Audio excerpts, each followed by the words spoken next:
Greetings and welcome to my YouTube page. And today I'm going to give a very interesting story of my own personal experience that happened to me.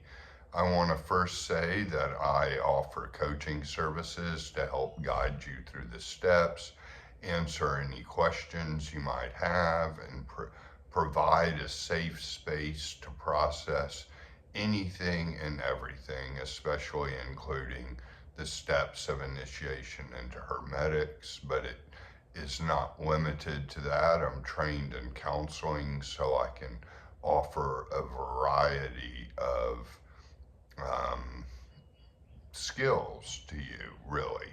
So, wanted to say that you can check out my website at quintsabom.com, or you can just simply send me an email at thegraveyardcowboy@gmail.com.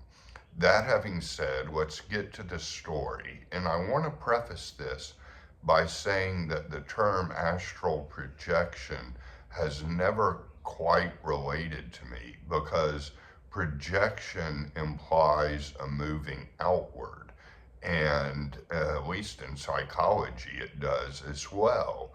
And so my experiences of astral projection have been always going deeper inside to the inner body, basically. And that makes sense because the micro and the macro go together and correspond to each other perfectly. So going into the macro, I have the astral plane in the other dimensions already inside my consciousness. If it's out there only, that implies dualistic thinking, and I believe in, of course, that this path and the path of any mystic involves non-dual reality. So that having said, this happened when I was 25, and it was a tour of heaven and hell. I was living in a bohemian neighborhood with a couple of roommates. And one night, I just felt like overcome by this energetic releasing going on in me. And I laid down on my bed and I began to sink. And I began to sink very fast. And I was going down a tunnel.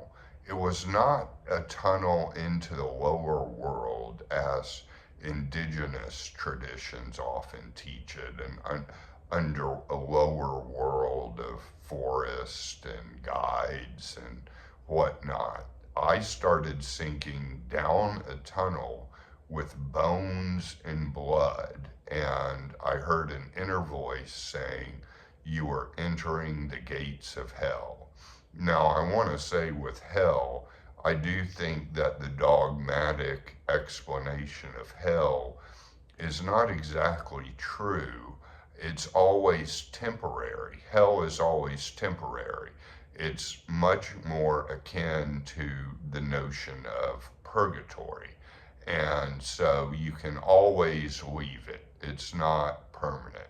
I just want to say that. But hell obviously had been ingrained in my system through a semi-religious upbringing. And so I probably heard the inner voice for that reason. I'm entering the gates of hell, and it was a kind of boneyard tunnel of many skulls, and I was sinking down very fast.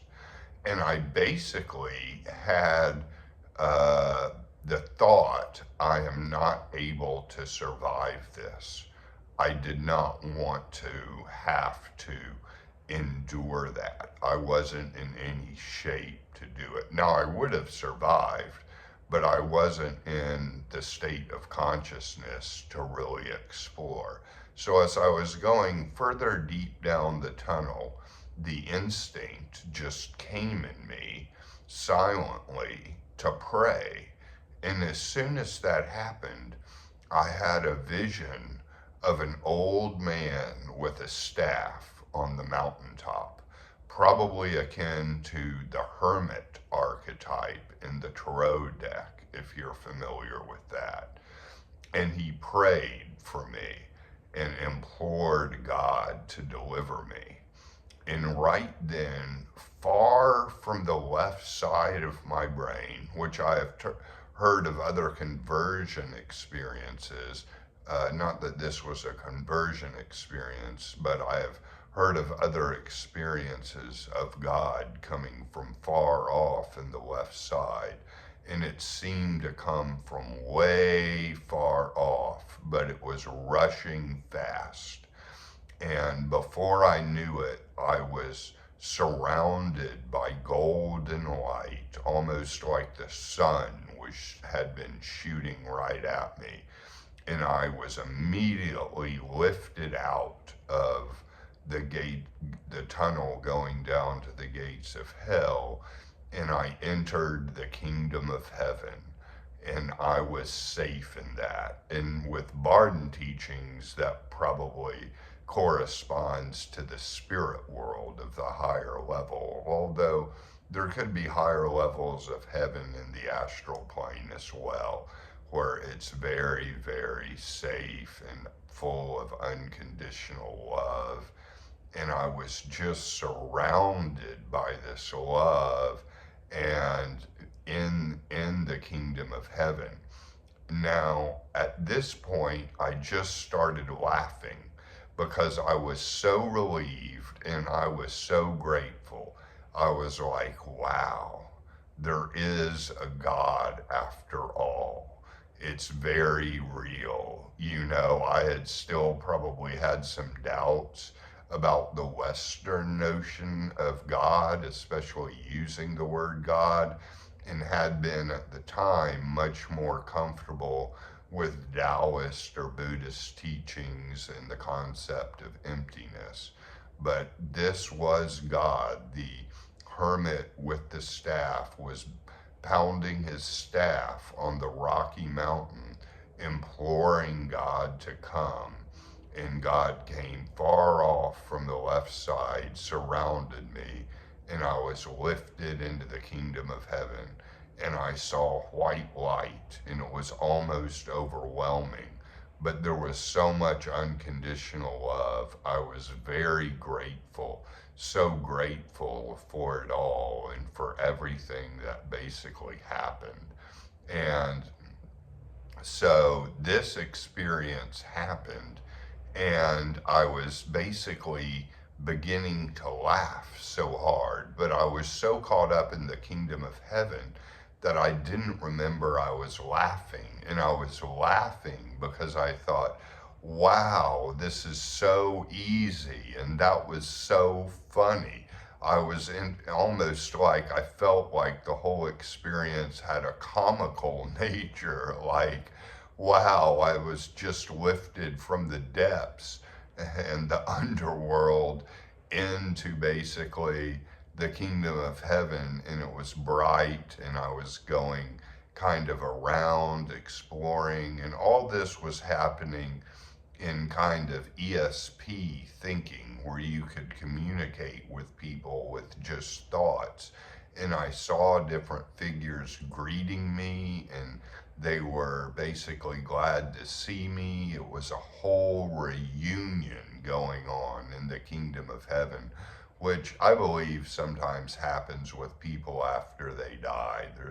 It's like a reunion in the upper cosmos. And so it was absolutely fantastic. I was so grateful that it happened, but I didn't realize I was laughing. So one of my roommates came in and kind of, slightly shifted me out of the vision and basically said, what's going on? I heard this maniacal laughter coming from your room. And I was basically saying, and I basically just said, well, I'm having a really good time. And he kind of left it at that and was kind of like, well, that's cool, carry on. And so the vision was kind of lessened at that point. I was aware of the room, but if I closed my eyes, I was back in the kingdom of heaven.